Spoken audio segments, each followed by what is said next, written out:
Welcome back to the Deal Vault podcast.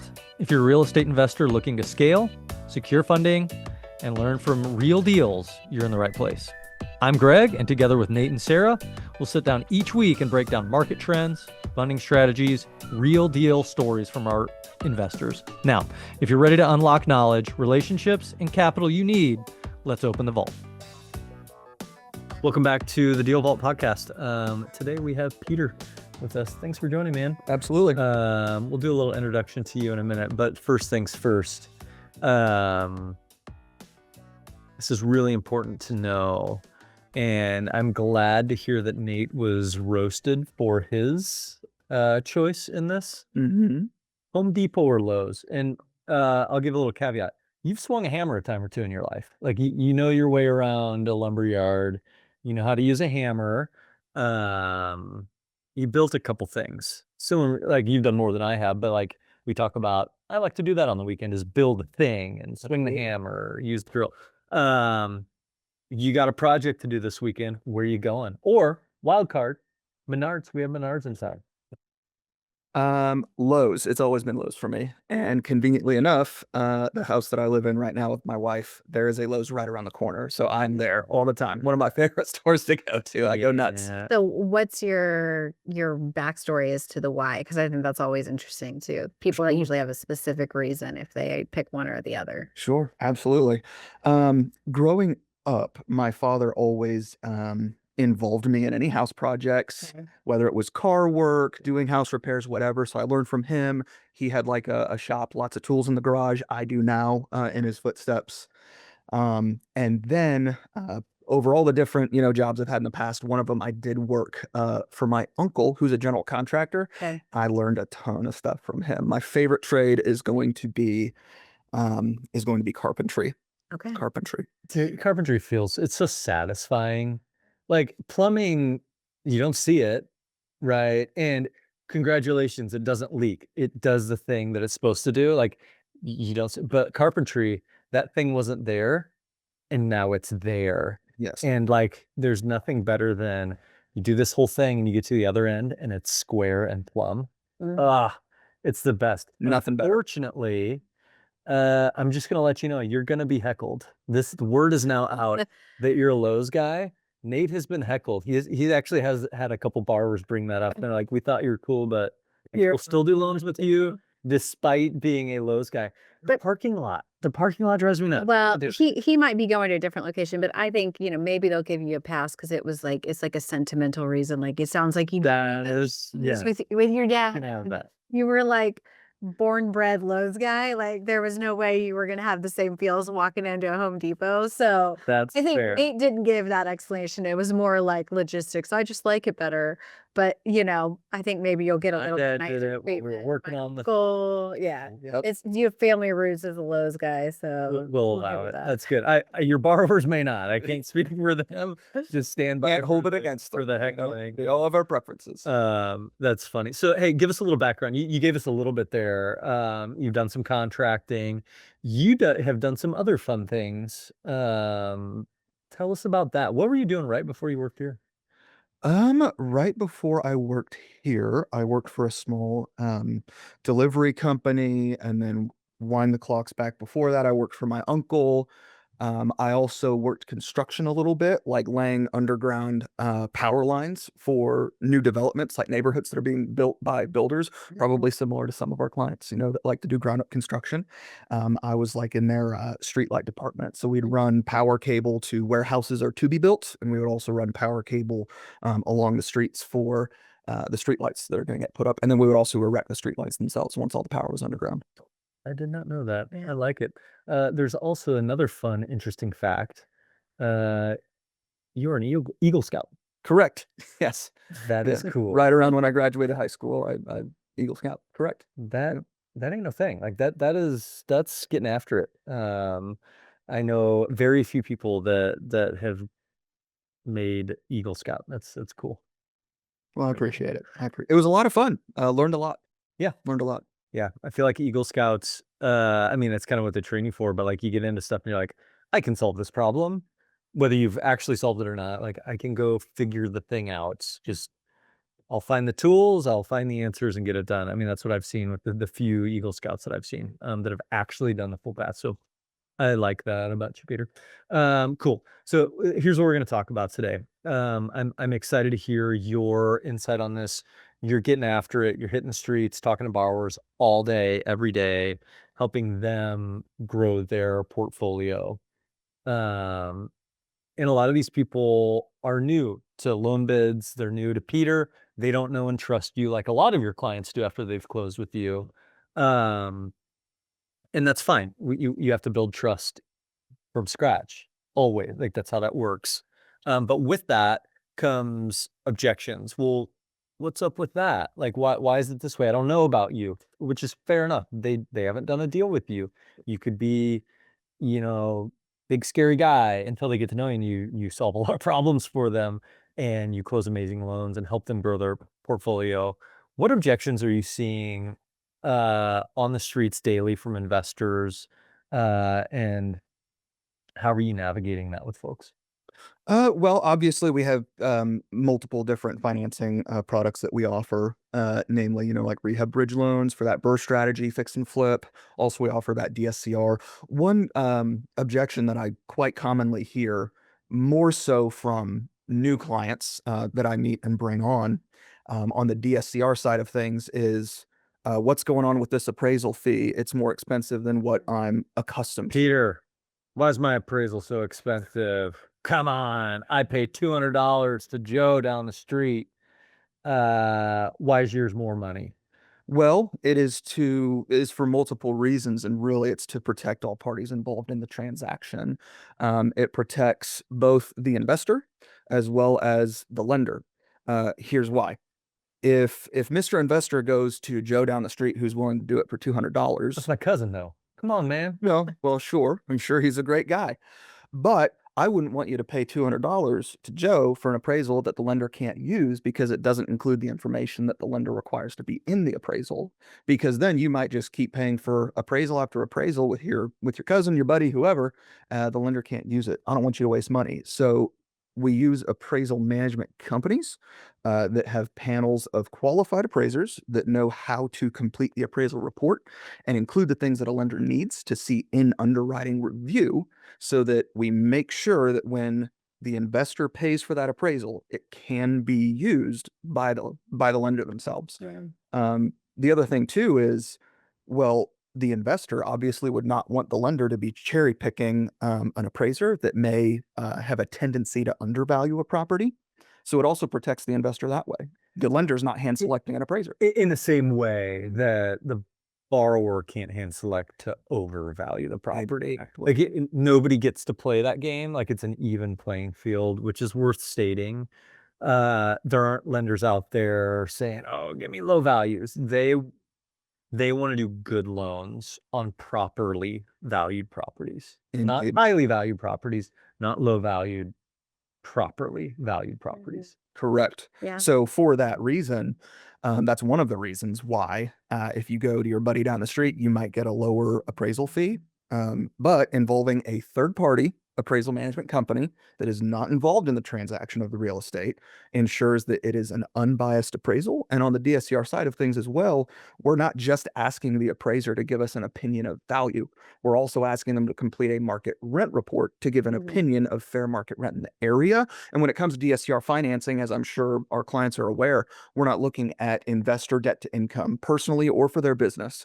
The DSCR loan debt service coverage ratio is underwritten to the property's rental income. The property is the income that Yeah. is So it's an qualified extra for the report, loan. and there's an extra report on that Indeed. appraisal. We're asking more of the appraiser to do than just And- evaluation. And I would say that's been an objection that has come up since we've started this, because a lot of people go to conventional financing or, credit union, and they can use local appraisers, or they won't even be looking at the market rent. So if they're just buying another property and not getting it underwritten for a rental loan, yeah, they may only be charged $400, but we're doing, 2 reports in one. And I think that's the big part that kind of you were referencing, Peter, that people miss. And just so they have an understanding, is there is a sales comparable report, and then there's that market comparable report. And those are almost they're two completely different comparable sets. It's just in the same PDF when it comes Same PDF when it comes over, so it feels like one report, but it also applies to our fix and flip loans, right? We're doing as is comparables and we're doing after repair value comparables. So the appraiser isn't just doing one set of report, and that's probably, if you actually went to your cousin and said, I need this and this, he probably would be like, oh, actually, that's not going to be just $200, which maybe they were getting a sweet deal, but local appraisers, are charging a little bit more, than that for those individualized reports. The other benefits kind of that you kind of highlighted on is when a lender goes to an AMC, they give what is called an engagement letter or scope of work to the AMC, because again, like you referenced, they're not interacting with the appraiser. They're not asking for revisions. They're not doing anything to, create influence or selection of which appraiser is involved, but they do have to submit what the report is supposed to have on it.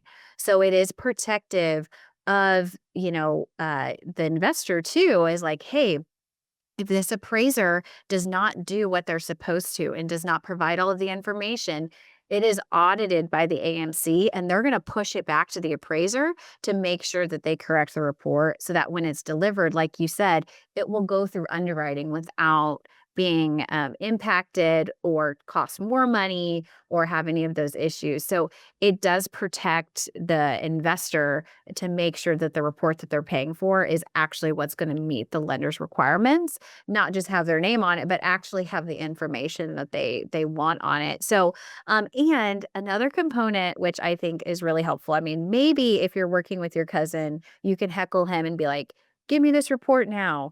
But appraisers spend most of their day at properties, not doing reports. And so the benefit of the AMC is they actually hold the appraiser accountable.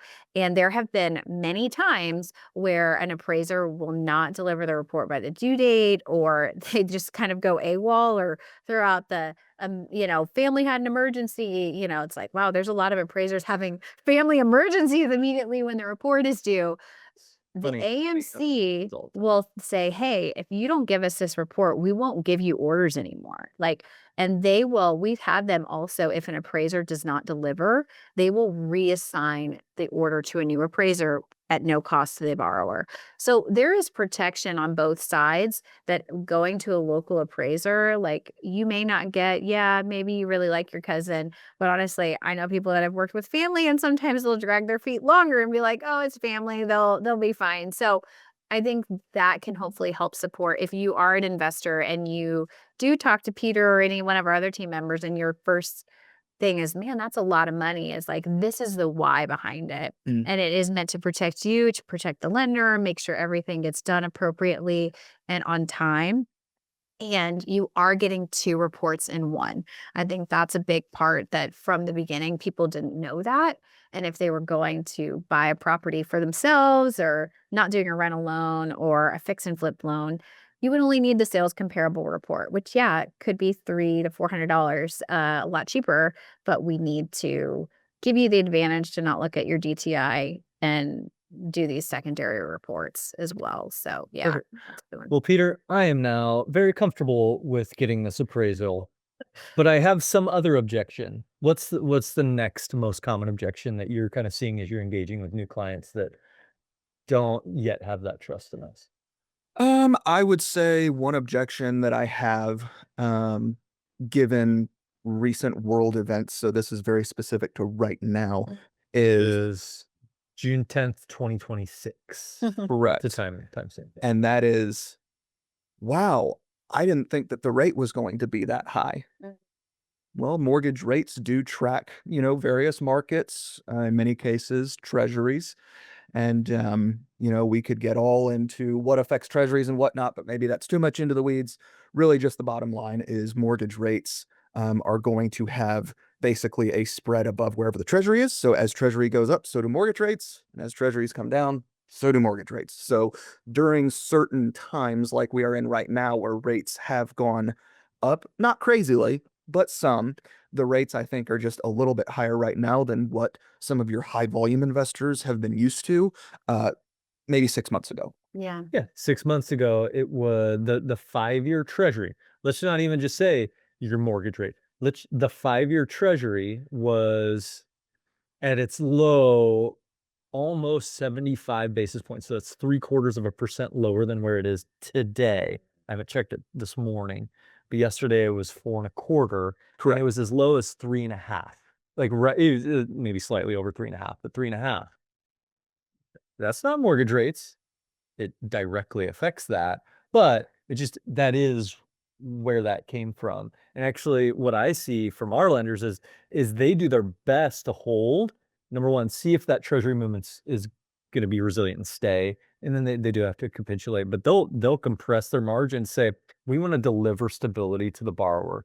This is what we talk about when we go to conferences. By the way, like, you're not going to this is the conversation I'm having with CEO of XYZ lender, CEO of XYQ lender, is especially when rates are moving like this, is how can we deliver stability to the borrower? Because we know that actually matters quite a bit. Yes, low rates, we know that they have to be competitive, et cetera, but stability is pretty significant as well, so that you don't feel that yank around. And right now, yeah, I mean, when treasuries go up 75 basis points from the low, and really 50 basis points is really the true movement, you can still get a little bit of that yoink feel. Yeah. So So how do you navigate that? Are you kind of putting it on paper so they can actually see like variations of the interest rates?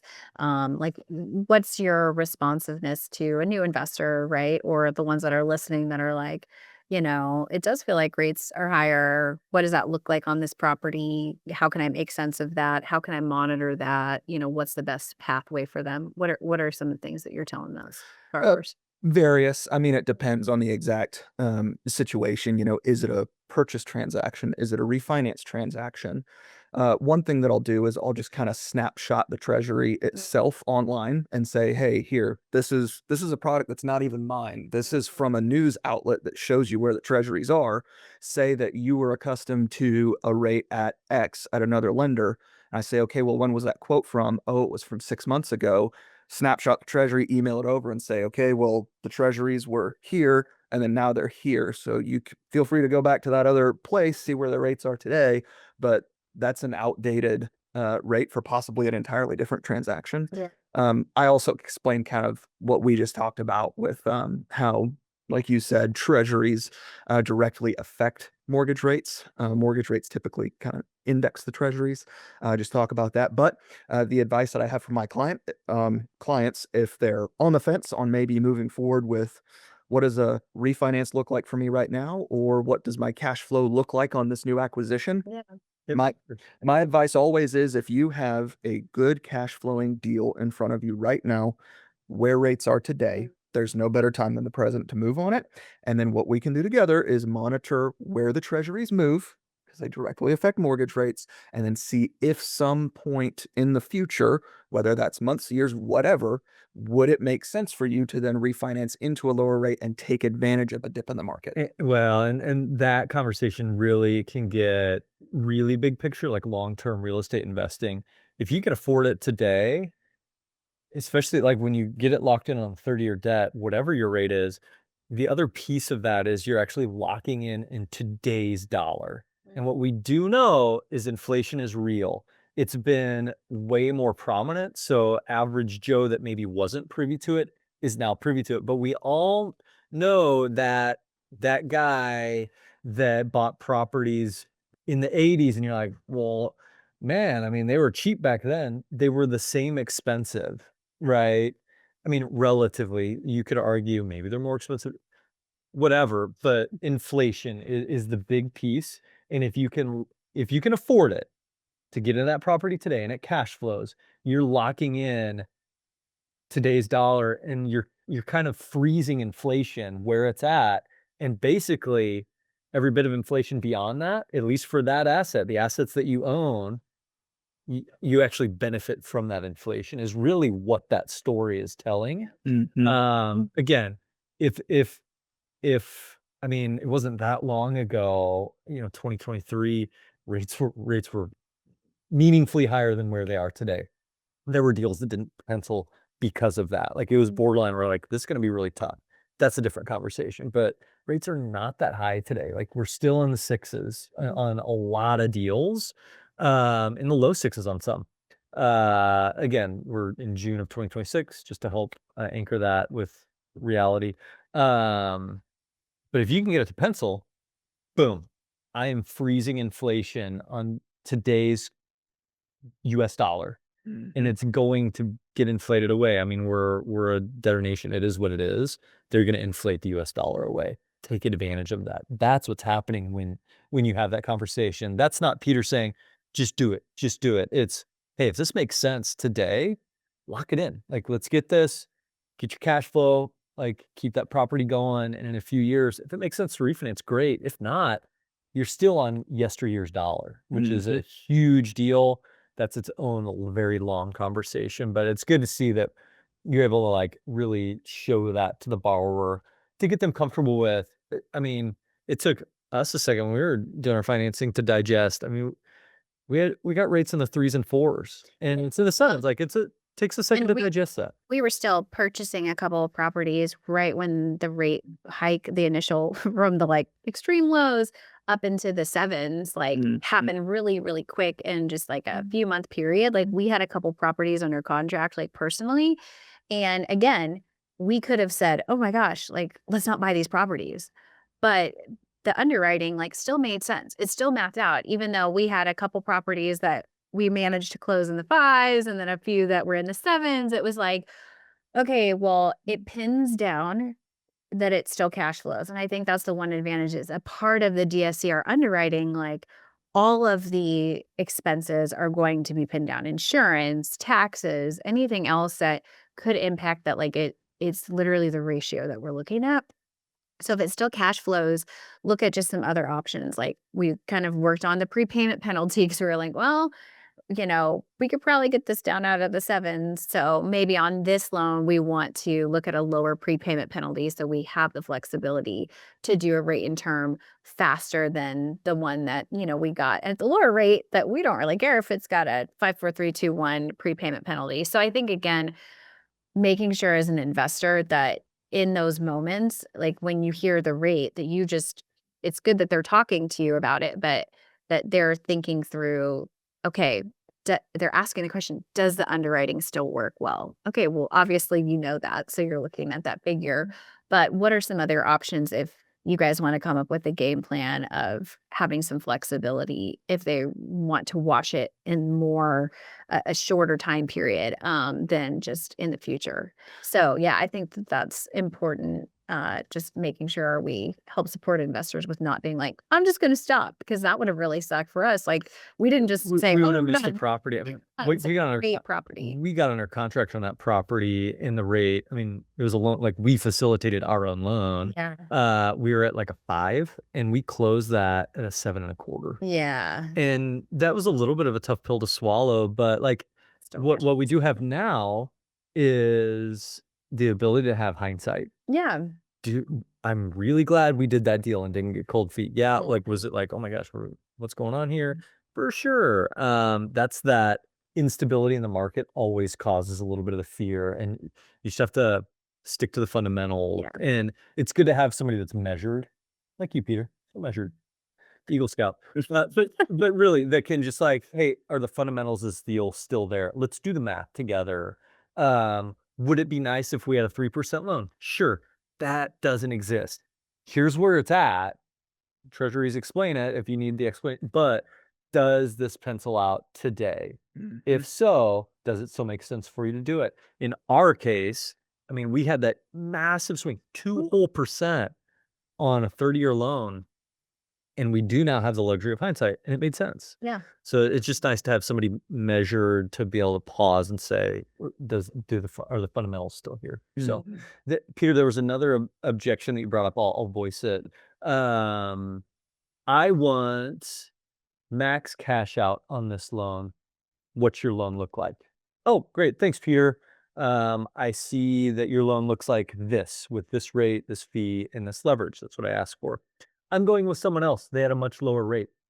That's interesting. I want to make sure that you get the best possible deal, whether that is with me or with someone else. would you mind sending me those terms over so I can make sure that this is an apples to apples comparison? I'll give you an What do you typically see? I mean, that's what I'm teeing you up Yeah. for, because this is so common. Because I get it. Like, people, there's a lot to hold on to when it comes to the loan, and the interest rate is one of the simpler ones to hold on to, because it feels like you've got the power to negotiate or works. Like, I get it. And so they focus on that.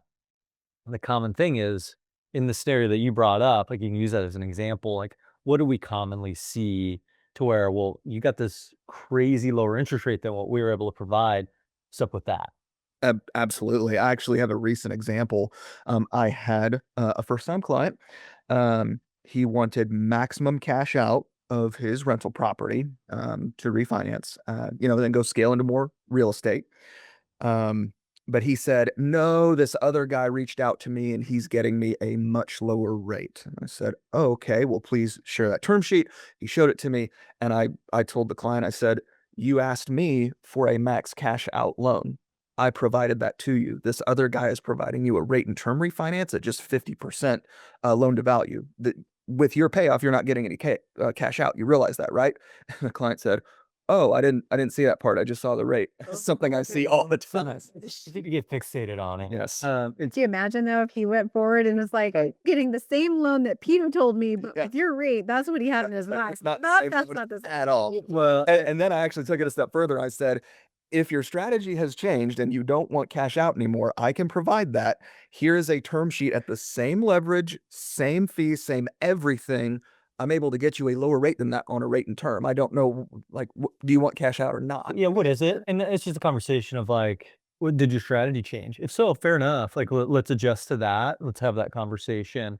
But frequently, we see that all the time. And who's causing that? Again, the borrower can get fixated on the interest rate. I get it. Like, I get it. You're trying to get the best of all your things, as you should. That's what I do. Yeah. Right. That is very reasonable. But when you're doing that, as you're juggling all this stuff out there, like, shopping is hard. The can of soup is $1.99. I don't know how much a can of soup costs. $1.99. And this one is $3, right? Which one's more expensive? Well, how many ounces is it? Yeah. Well, I mean, it all So depends, true. right? And you see that, what do they call that? Shrinkflation, where is it the can of tuna or something is now smaller? Something Like, I think it's basically everything is like, they hold the cost the same, but you're getting a smaller can of tuna or whatever it is. In this case, the rate, let's say theirs was better, but you're getting a smaller loan or can of tuna. So well, we got to go back to what's the cost per ounce, what's the cost per loan, what's the cost per dollar, like, to really make sure that as you're getting lost in the sauce of shopping, like, it can be difficult Yeah. to juggle all of these things, to say, I have what I have in front of me, apples to apples this sucker, and let's see what is the best fit. Now, the pitch for LoanBidz, do deals with LoanBidz, we're great, is we do that shopping for you, right? Like, if there's, hey, this or that, like, we don't decide, let me put a couple options in front of you. Do that all the time, right? Like, Yes. you've got two competing ideas here. Well, do I want a lower rate or do I want the max leverage? Sometimes the cost for the max leverage isn't that much more. It's an eighth on the rate. Well, let's see it. Oh, take the money in that case. Yeah. Well, sometimes it's like 1%. Well, I'll maybe I won't take the money. Maybe it's too expensive. I don't Right. know. But apples to applesing it is Yes. worthwhile. I see that all the time. Is this true apples to apples? I think you did a good job too, though, of like the one question you asked was, has something changed? Because I think, again, I don't know. I mean, but it seems like sometimes borrowers come in and say, this is what's most important. But then as you actually start to give them pricing, you realize, oh, like this thing actually may be more important to you that you weren't highlighting. So maybe we find it in the middle of here's some cash out with leverage, but a lower rate. Maybe it is more blended than just max cash out because he was willing to abandon for the rate. So I think even just identifying and circling back to the conversation to be like, hey, what I heard in our first conversation was this, but has something changed?